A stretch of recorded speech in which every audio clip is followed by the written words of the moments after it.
One of my students came to me and their alignment they thought was absolutely perfect. It looked like this. Club face actually pretty square. Look at those lines on the floor. Hips square, feet square, shoulders square. Sounds great. But I turned around and went, well, that's pretty terrible. Because if you're slicing it, you're not setting up anything in your golf swing to stop it. Think about it like this. You've got draw components that fix a slice, and you've got slice components over here. We need to pick from the right column in order to fix your ball flight. So have a look at this. Down the floor, we can see that I've got a white line that is straight away to target.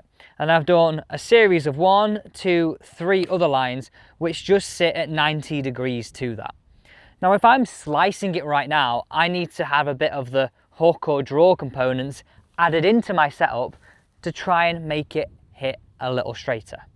So, them being, if we take this golf ball here and have a look actually, great thing is, on a par 3, this is how I set my golf ball up.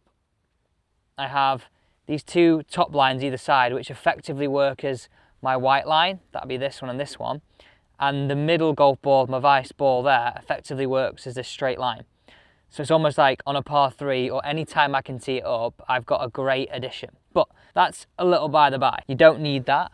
I'm just saying this is a bit of an extension. So if I want to improve my setup from going from a weak slicer that misses a bit up to the right, the first thing that I'm doing is moving my ball a little bit back in my stance. So let's say 3 golf balls inside my left armpit, and then moving my pelvis a little forward and a little closed. But most importantly, have a look at this club face down the ground. It is sat a little bit closed to this line. Now I've got draw to hook components which will stop a slice in my setup. So have a look at this here. So that's where the student started. That now, because they were missing it weak off to the right, is where we finished. Again, it's so dependent setup, depends on what shot 1 you're trying to hit or 2 you're trying to fix. And if I hold that club up to you, you can see how it is slightly closed. My hands are normal on the golf club, but my club face is a little bit closed. Only ever so slightly, and we're talking fractions here, but those little setup changes of ball moving a bit back, pelvis a little forwards and closed, shoulders tucked in, face slightly closed, that there is how we're going to change your setup. So if I hit one away here, we won't use and waste my lovely vice ball just yet. We'll hit one away from that.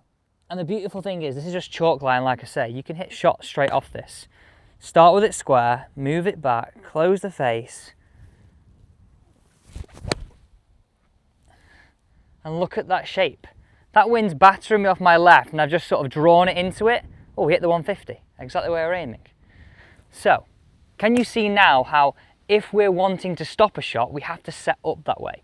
It's not just if we say, okay, right here, the middle one is our most neutral setup in terms of face lovely and square, hips in the middle of our stance, weight 50-50, shoulders nice and square.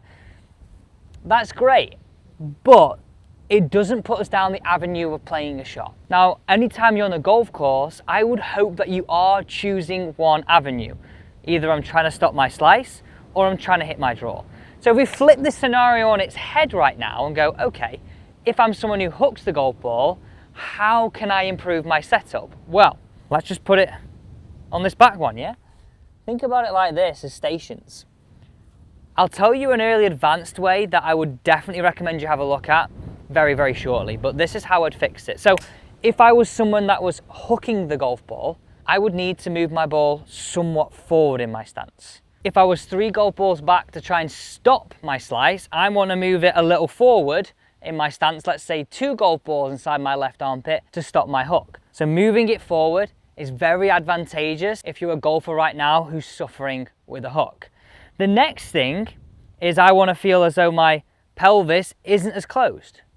My shoulders aren't as closed. So it's going to probably feel like your pelvis is a little further back and your knees, your hips, your shoulder and your forearms are much squarer. Now this is the beautiful bit. Have a look at this down at the floor. This now is going to feel like your club face is open.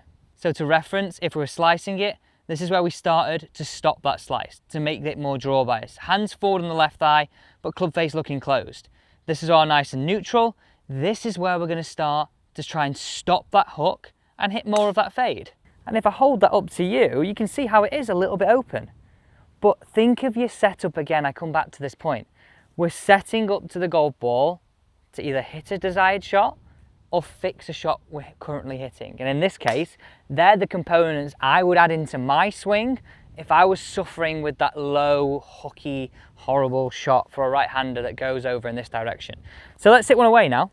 So if we can move it forward, face slightly open to that white line, make sure my forearms aren't too close, feeling the pointing a little more left. Now look at the difference in shape.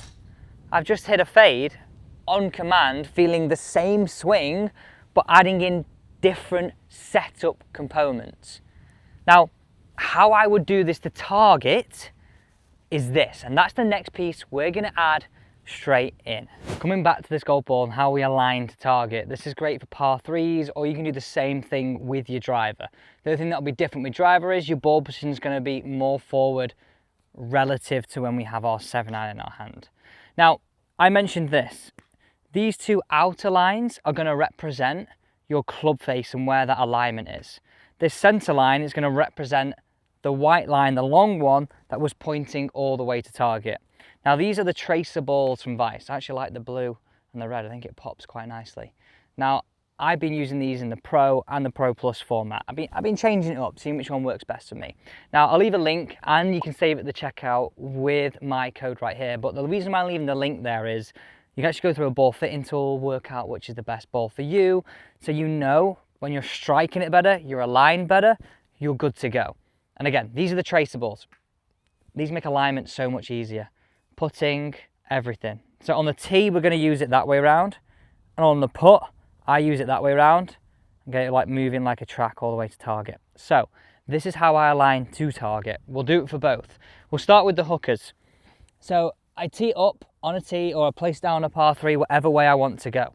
Now that middle line is pointing straight down my ball to target. What I do is this. I set up to start with getting my club face matching that line. I even hold it and hover it above it. And I make sure my feet, my knees, my hips and my shoulders are starting, a reference is starting, running parallel to that line, which is the red and the white. Now I make those adjustments. I move the ball forward. I open the face. I make sure my feet, hips and shoulders are actually now, to stop me hooking it, pointing a little bit left. Then I can go away and hit. If then I'm that golfer that's slicing it, I'd do the opposite. Put my golf ball down exactly the same with the tracer lines. I move the ball back, close my shoulders up and close my face. And actually I can hover it above the ball and just make sure it actually is closed. Yep, I know that's closed. Then I can hit away. So it's almost like you've got your own little checklist using the golf ball and helping you hit those shots away. So just to not waste my beautiful brand new ball, let's hit one with a slight fade. If I was trying to stop my hook, those are the points. There's our fade.